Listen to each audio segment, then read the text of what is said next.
오늘 말씀은 솔로몬이라고 하는 사람을 집중해서 바라볼 겁니다. 솔로몬은 노래를 많이 지은 사람이에요. 근데 어떤 노래냐면 잠언이라고 하는 노래를 많이 지은 사람입니다. 잠언이라고 하는 장르는 굉장히 오랜 전통을 가지고 있는 장르입니다. 잠언의 뜻을 해석해 보면 바늘 잠자의 말씀 원자를 써서 찔리는 말씀, 마음에 찔림을 주는 말씀이라는 그런 뜻을 가지고 있습니다. 고상하게 표현했지만 쉽게 표현하면 잔소리입니다. 잔소리는 고대 시절부터 현재까지 내려오는 아주 오래된 유서 깊은 장르라고 할 수 있는 거예요. 그러니까 우리가 명절에 아버지 어머니 혹은 명절에 친척분들이 우리에게 잔소리를 한다는 것은 굉장히 전통적인 이야기다라고 우리가 볼 수가 있습니다. 그런데 이 잠언 중에서도 전도서를 최고로 치고 있습니다. 왜냐하면은 전도서가 우리 인생에서 느낄 수 있는 어떤 굴곡을 제일 잘 표현하고 있다라고 하기 때문이에요. 보통 이 잠언이라고 하는 거는 지혜를 뜻합니다. 지혜. 우리가 세상을 어떻게 살아갈 수 있을까? 그리고 이 지혜라고 하면 처세술. 어떤 상황에서 우리가 어떤 행동을 해야 지혜로운가를 이야기해 주는 게 바로 잠언, 지혜입니다. 근데 그 잠언들 중에서도 오늘 전도서는 우리 인생에서 제일 많이 느낄 수 있는 지혜를 이야기한다라고 하고 있어요. 근데 이 전도서를 잘 보면 좀 글이 좀 멜랑콜리합니다. 좀 우울하고 허무하고 이런 게 많아요. 첫 시작부터 인생에 대해서 얘기하기를 헛되고 헛되니 모든 것이 헛되다라고 표현을 합니다. 이 솔로몬의 인생을 잘 보면 왜 그렇게 얘기하는지 알 수가 있어요. 솔로몬의 인생은 참 굴곡집니다. 다윗이라고 하는 이 사람이 왕이 된 이후에 어떤 여자를 보고 굉장히 반하게 되는데 이미 그 남편이 있는 여인이었어요. 그래서 이 사람과의 불륜으로 아이가 태어날 뻔했지만 하나님이 그 벌을 내리셔서 이 아이가 결국 태어나지 못하고 회개 이후에 큰 재앙을 겪고 다윗이 완전히 하나님 앞에 다시 무릎 꿇고 돌아섰을 때 하나님이 아이를 주시는데 그 사람의 이름이 바로 솔로몬입니다. 그래서 솔로몬은 이름 자체에 샬롬이라는 의미가 담겨져 있어요. 하나님이 주신 평안을 허락하셨다. 뭐 이런 의미를 담고 있어요. 다윗의 첫 시작부터 뭔가 좀 이렇게 스캔들을 가지고 태어난 사람이었어요. 그리고 이 솔로몬은 원래 다윗에 의해서 왕위를 지정받았지만 자신의 형제에 의해서 왕권을 이제 침탈당할 위기에 한번 처하게 됩니다. 그리고 그 곡절을 겪고 난 뒤에 왕에 올라서게 됩니다. 그리고 왕이 된 뒤에도 솔로몬은 다윗의 영광이 좀 가려서 좀 많이 이제 왕권도 처음엔 약하고 많이 좀 사람들로부터 좀 배제되는 사람들 중에 한 명이었습니다. 그래서 솔로몬이 처음 왕이 되고 성전을 짓고 이 성전을 지은 후에 하나님께 제일 먼저 구한 것은 지혜입니다. 지혜예요. 하나님이 성전 낙성식에서 너는 무엇을 원하느냐라고 얘기했을 때 솔로몬은 지혜를 원합니다. 정확하게는 듣는 마음을 원합니다. 사람들이 나에게 뭔가를 와서 재판을 맡길 때 그 재판을 공정하게 할 수 있는 지혜를 원합니다라고 표현합니다. 열왕기상 3장 12절에서 13절에 그 내용이 잘 나와 있습니다. 내가 내 말대로 하여 내게 지혜롭고 총명한 마음을 주노니 내 앞에서도 너와 같은 자가 없었거니와 내 뒤에도 너와 같은 자가 일어남이 없으리라. 내가 구하지 아니한 부귀와 영광도 내게 주노니 내 평생의 왕들 중에 너와 같은 자가 없을 것이라. 솔로몬이 지혜, 그러니까 듣는 마음을 구하니까 하나님이 다른 것도 허락하겠다라고 얘기합니다. 솔로몬은 사실은 하나님을 어쩌면 제일 잘 이해하고 있는 거였을 수도 있어요. 하나님은 어떠한 자기의 영광을 구하는 것보다 공정함, 정의로움 혹은 그 재판에서 약한 자들을 보호함이 하나님을 더욱 기쁘게 한다는 걸 잘 알았던 사람이었던 것 같습니다. 그래서 이 솔로몬은 그러한 지혜들을 하나님께 구하고 그 지혜를 구함으로 말미암아 하나님은 더한 것들도 너에게 허락하겠다라고 이야기합니다. 이래서 솔로몬은 굉장히 잘 풀리는 것처럼 느껴집니다. 열왕기상 10장 14절을 보면 솔로몬의 세입금의 무게가 금 666달란트다라고 돼 있거든요. 한마디로 하루에 한 해에 걷어들이는 세금이 666달란트, 정확하게 1년 세금으로 666달란트는 금 34 곱하기 666 요런 형태의 요 정도 되는 세금을 걷어 들일 수 있었다라고 얘기를 합니다. 그런데 이렇게 화려하게 계속 갈 것 같던 솔로몬도 말년에 좀 곡절을 겪게 됩니다. 사실 이 솔로몬이 걷어들인 666달란트라고 하는 세금은 시민들에게 굉장히 큰 부담이 됐거든요. 큰 부담이 됐거든요. 나라가 강성해졌지만 그래도 저렇게 과한 세금을 걷어들일 만큼의 능력이 없었기 때문에 굉장히 착취했던 정황들이 나타나고 있습니다. 이때부터 솔로몬은 변하게 됩니다. 지혜를 구했잖아요. 사람들을 공정하게 심사하고 혹은 그 사람들의 억울함을 풀어주기 위한 듣는 마음의 지혜를 구했는데 솔로몬은 그러한 약한 자들을 보호하겠다는 마음을 버리고 과한 세금을 걷고 이 말년에는 이 온갖 사치를 다 부리게 됩니다. 특히 솔로몬이 있을 때 다른 나라에 대해 조공을 바치고 하나님을 떠나는 형태가 더 많이 등장을 하게 됩니다. 보면 열왕기상 4장 21절 말씀에 솔로몬이 그 강에서부터 블레셋 사람의 땅에 이르기까지 애굽 지경에 미치기까지 모든 나라를 다스림으로 솔로몬이 사는 동안에 그 나라들이 조공을 바쳐 섬겼더라. 이때 우리가 블레셋하고 애굽이 등장하잖아요. 하나님이 말씀에 블레셋과 애굽은 상종하지 않는 나라로 나와요. 이들의 우상이 이 이스라엘이 침범해 왔을 때 이스라엘이 변질될 거라고 생각을 하고 하나님이 이 두 나라와는 교류하지 않기를 원합니다. 그런데 솔로몬은 블레셋과 애굽이 주는 이 이득을 취하기 위해서 이 사람들과 연합하게 됩니다. 그리고 기하급수적으로 이 부를 축적하게 됩니다. 어느 정도였나 하고 보니까 열왕기상 10장 23절에 솔로몬 왕의 재산과 지혜가 세상 그 어느 왕보다 큰지라라고 표현할 정도로 굉장히 부강해져 갑니다. 정확하게는 부강해져 보이는 것처럼 발전하게 됩니다. 근데 이 솔로몬은 하나님의 우려와 동일하게 한 가지 큰 실수를 하게 됩니다. 뭐냐면 애굽 블레셋과 교류하면서 하나님을 떠나게 됩니다. 이 애굽과 블레셋에 있는 여인들과 결혼하게 되고 그들이 가지고 온 우상을 위한 신전을 만들고 그리고 하나님을 섬기는 법을 떠나가게 됩니다. 말씀엔 이렇게 나와 있습니다. 솔로몬 왕이 바로의 딸 외에 이방의 많은 여인들을 사랑하였으니 곧 모압과 암몬과 에돔과 시돈과 헷 여인이라. 왕은 후궁이 700명이요 첩이 300명이라. 그 여인들이 왕의 마음을 돌아서게 하였더라. 하나님이 왕을 세우는 제도를 선정하셨을 때 하지 말라고 한 것들이 쭉 있거든요. 솔로몬은 마치 이 스크롤에다가 우리 그 게임창 들어가면 어떻게 돼요? 옆에 퀘스트 스크롤 뜨죠. 그 퀘스트 스크롤에 이렇게 해야 한다라고 딱 떠 있잖아요. 그거 하나씩 쳐내려 가는 것처럼 솔로몬은 하나씩 쳐내려 갑니다. 하지 말라고 한 것들을 쫙 목록을 뽑아놓고 그것만 골라서 하는 이상한 형태를 보이게 됩니다. 많은 첩을 두지 말라라고 적혀 있는데 오늘 여기 나열된 나라만 해도 몇 개인가요, 그죠? 제가 듣기로 솔로몬이 마지막에 첩을 들여서 그 여인들을 결혼한 횟수가 한 100명이 넘는다고 들었거든요. 그리고 두 번째, 많은 병거와 마병을 두지 말라. 개인적인 마병과 병거를 두지 말라고 하나님 하셨어요. 근데 나중에 이제 살펴보면 솔로몬이 마병과 병거가 그렇게 많았더라라고 하고 있고 또 이방 사람들 특히 애국과 블레셋 이들하고는 교류하지 말라 했는데 교류했죠. 거기다가 그 국고 외에 자기의 사유재산을 그렇게 많이 축적하지 말라고 왕은 축적하지 말라고 하나님 말씀하셨는데 아까 뭐예요? 금이 666달란트 한 해에 벌어들이는 거예요. 솔로몬은 정말 하나님이 싫어하지 마라고 한 거를 목록을 뽑아놓고 계속 체크해가면서 안 하는 것처럼 그 정도로 하나님을 철저하게 떠나게 됩니다. 그러니까 하나님을 떠나버린 이 솔로몬은 마지막에는 결국에는 하나님과 마음을 완전히 반대로 했다라고 성경은 표현하고 있어요.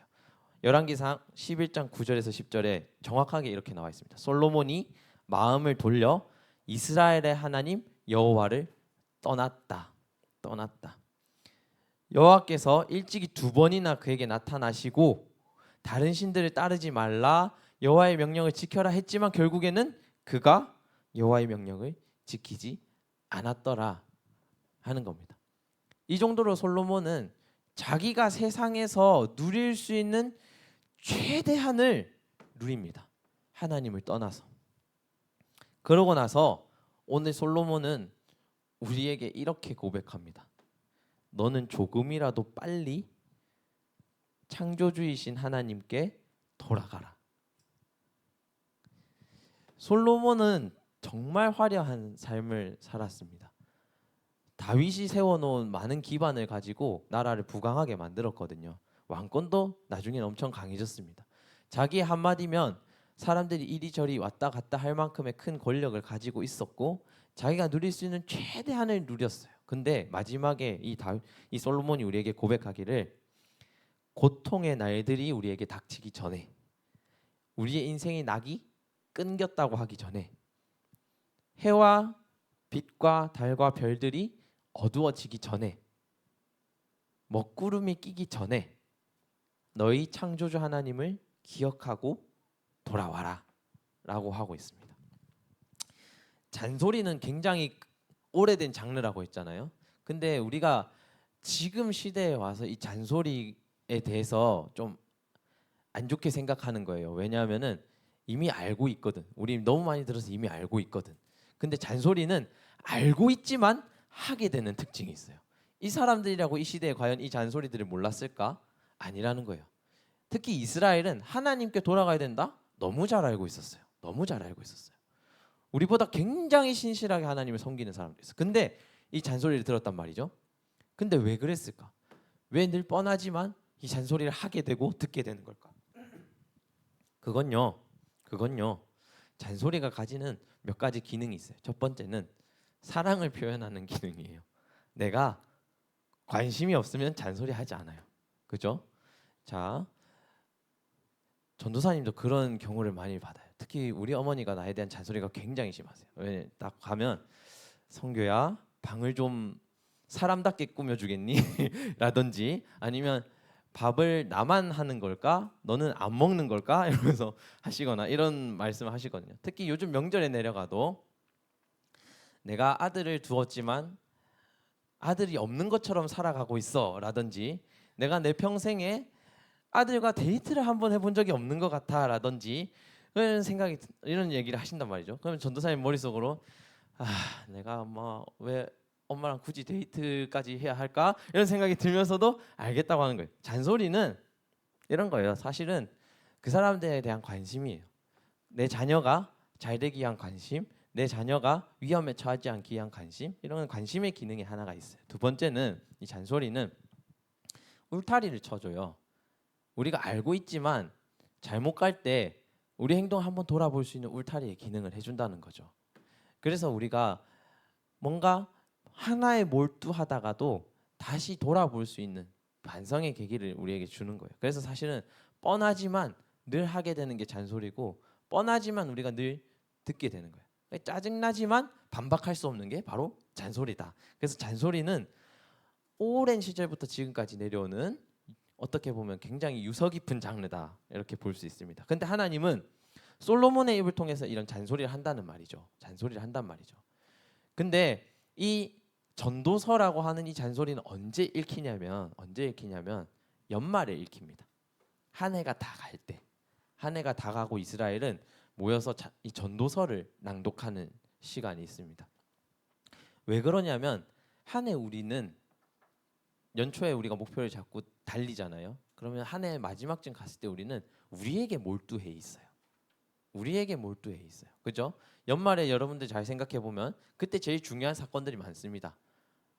수능 얘기해서 미안해. 아무튼 수능 그리고 여러분들 뭐 기말고사라든지 아니면은 뭐 연말에 뭐 막년회라든지 뭐 기타 등등 그리고 그 회사 같은 것도 보면 연말에 보면은 뭐 연말정산도 하고 뭐 그리고 또 뭐 이런 거 종무식도 하고 이런 회사에서도 연말에 뭔가 행사들이 많잖아요. 그런 쭉 달리다 보면 연말쯤 가면 우리는 탈진하고 우리에게 몰두해 있고 우리의 어떠한 결과에 집중해 있다는 거죠. 그런데 전도서는 다시 한번 시선을 바꿔줘요. 너희가 하고 있는 그 모든 것들을 멈추고 다시 한번 창조주이신 하나님을 기억하라 하는 거예요. 솔로몬이 자기 인생을 막 살고 마지막에 가서 보니까 자기한테 몰두해서 살고 보니까 내 좋은 때가 끝나기 전에 하나님을 기억했어야 했구나 생각을 했다는 거예요. 하나님을 기억했더라면 조금 더 좋은 결과를 가지고 왔을 것인데 라는 생각을 했다는 거예요. 하나님이 하셨던 그 잔소리들을 내가 기억했더라면 나를 위한, 이스라엘을 위한, 우리를 위한 잔소리였을 것이다 예상을 했을 거라는 거예요. 솔로몬의 죽음 이후에 이스라엘은 둘로 분열됩니다. 두 나라로 분열되고 싸움이 일어나고 그 싸움이 끊이지 않았다고 표현을 합니다. 만약에 솔로몬이 창조주이신 하나님을 기억하고 있었더라면 조금은 다른 결과가 나오지 않았을까요? 이스라엘 분열의 제일 첫 번째 이유가 뭐였냐면 높은 세금과 높은 노역이었어요. 그래서 그 시민의 대표가 이 르호보암이라고 하는 솔로몬의 아들에게 우리 세금 좀 줄여주세요. 우리 나라를 부강하게 하기 위해서 했던 노역들을 줄여주세요 했는데 그 아들이 더 욕심을 내서 내가 더 많이 거두면 거뒀지 줄여줄 수 없다 표현하는 바람에 둘로 나눠졌거든요. 솔로몬의 욕심이 조금 적었더라면 이스라엘에는 기회가 있었을 거라는 겁니다. 솔로몬이 하나님을 기억했더라면 자신이 그렇게 힘을 쌓지 않아도 된다고 생각을 했더라면 결과가 좀 달라졌어야 했다는 겁니다. 우리가 창조주 하나님을 기억해야 하는 이유가 있습니다. 우리를 만드셔서 우리를 너무 잘 아시거든요. 그래서 우리가 우리에게 몰두하는 것보다 하나님께서 우리에게 몰두하실 때 더 좋은 결과를 주실 수 있습니다. 우리가 준비하는 것보다 우리가 계획하는 것보다 우리의 성정을 더 잘 아시기 때문에 더 완벽한 타이밍, 더 완벽한 방법을 아신다는 거예요. 하나님은 우리가 꼭 기억해야 하는 하나님, 창조주 하나님은 우리를 전부 아시는 하나님이에요. 즉 우리에게 가장 깊게 다가오시고 가장 깊게 공감하실 수 있는 분이 하나님이시라는 거예요. 우리가 그것을 기억할 때 우리가 생각하는 결과보다 더 좋은 결과를 알 수 있다는 겁니다. 여러분, 우리 민족 고유의 명절인 추석입니다. 그죠? 노는 것도 중요하고 쉬는 것도 중요한데 쉼에 있어서 가장 중요한 것은 돌아보는 겁니다. 이제 올 한 해도 한 3달밖에 남지 않았어요. 3달 뒤에는 우리가 또 다른 무언가를 준비해야 하는 사람들이 됩니다. 그럼 이 시점에 우리가 어떤 모습으로 하나님 앞에 살았는지 한번 생각해 보시기 바랍니다. 그리고 하나님은 우리의 어떤 모습에 더 깊게 다가오시는지 확인해 보시기 바랍니다. 오늘 우리 결단 찬양할 텐데요. 사실은 오늘 처음에 찬양팀이 두 번째 했던 찬양이 굉장히 전도사님이 좋아하는 찬양이에요. 전도사님이 찬양에 굉장히 특이 취향을 가지고 있는데 남들이 잘 안 듣는 찬양을 듣기를 좋아합니다. 근데 그 세상을 사는 지혜라고 하는 이 찬양이 원래는요 성가곡이었어요. 성가곡. 근데 그 후렴 끝에 이런 내용이 있습니다. 모든 것을 다 잃은 것 같던 그 순간에도, 모든 것이 다 무너진 것 같던 그 순간에도 항상 지키시는 나의 주님을 기억한다는 거예요. 오늘 말씀이 딱 그 말과 상통하는 것 같습니다. 오늘 같이 찬양하는 이 공감하시네라고 하는 찬양도 제가 코로나 때 처음 들었어요. 코로나 때. 그게 엄청 막막한 상황이었거든요. 전도사님이 처음 사역을 나갔는데 코로나가 빵 터졌어. 2월 달에 이제 우리 초등부 성경학교 한번 해야지 하고 계획을 했는데 그때 딱 코로나가 탁 터져서 바로 못 하게 됐어요. 애들 안 와. 나 혼자 있어. 성경학교 못 해. 뭘 해야 될지 몰라가지고 이렇게 했는데 갑자기 목사님이 영상 편집을 해서 설교를 보냅시다 이렇게 하는 거예요. 와, 전도사님이 20년 살면서 절대 안 해본 게 영상 편집과 음향 편집이었어요. 뭘 써야 되는지도 모르겠고 뭘 해야 되는지도 모르겠고 말씀을 전했는데 뭔가 그 있잖아요. 여러분들 여기 아무도 없고 전도사님 여기서 카메라만 보고 이렇게 떠드는데 현타가 세게 박히는 거예요. 와, 이게 뭘까? 이러면서 영상 편집을 처음 딱 들어가서 하는데 영상 편집 딱 하려면 어떠한 고통을 이겨내야 돼요. 어떤 고통이냐면 내가 내 얼굴을 마주하는 고통을 이겨내야 돼요. 내가 나한테 설교하는 거를 이겨내야 돼요. 전도사님이 참 막막하더라고요. 근데 진짜 그런 기도가 나와요. 그 상황을 마주하면 내가 이러려고 전도사를 했나 자괴감이 듭니다. 하나님 하는 그런 상황이 딱 와요. 그 심지어 그렇게 열심히 편집을 하면 몇 분이 걸리냐면 하나의 영상 편집을 딱 끝내면 5분짜리 영상인데 30분이 걸려요. 자, 30분 동안 열심히 편집을 해서 유튜브에 올려서 링크를 전송했다. 자, 조회수가 몇 명이나 나왔을까? 첫 주 조회수가 없었어요. 충격적이었어. 나 그래도 선생님들 한 번씩 보실 줄 알았어. 그래서 조회수가 그래도 8개쯤 찍혀 있지 않을까 이렇게 생각했거든. 조회수가 1이었어요. 그 한 명이 누구였을까? 내가 들어가서 본 거. 와, 현타 크게 막히죠. 현타 크게 막힙니다. 근데 그래도 해야 했어. 누가 보든지 해야 했어. 광고하고 전화하고 봅시다 하고 해야 했어. 전도사님 하루에 전화를 60통을 돌렸어요. 왜냐하면 그 제적 인원이 60명이었거든. 선생님까지 해가지고. 그러면은 11시쯤 이제 전화를 점심 일찍 먹고 전화를 돌리면 5시나 6시쯤 전화가 끊겨요. 그럼 이제 저녁을 먹고 또 설교 영상을 찍고 이걸 반복하는 거야. 그때 이제 하나님 진짜 못하겠습니다. 이건 뭐 믿음의 교제도 없고 혼자 분투하는 것 같고 이렇습니다 하는데 그 하나님 이상한 타이밍을 참 좋아하세요. 그때 전도사님이 유튜브 지난주에 말한 힐링이 되는 하나님 오늘도 힘들었습니다 하는 그 CCM 영상 리스트 그게 딱 나오는데 이 찬양이 딱 나왔어. 그래서 하나님이 아픈 마음을 알고 힘든 마음을 알고 내가 보이지 않는 결과 때문에 힘들어하는 걸 아신다는 거를 보여주신 거예요. 그래서 내가 보는 비전이 더 멀어 보이고 힘들어 보이고 안 될 것 같아 보이는데 된다라고 다독여 주시는 메시지를 이 찬양을 통해서 들었습니다. 그래서 우리 오늘 함께 찬양하면서 같은 마음을 좀 공감했으면 좋겠습니다. 함께 찬양하시겠습니다.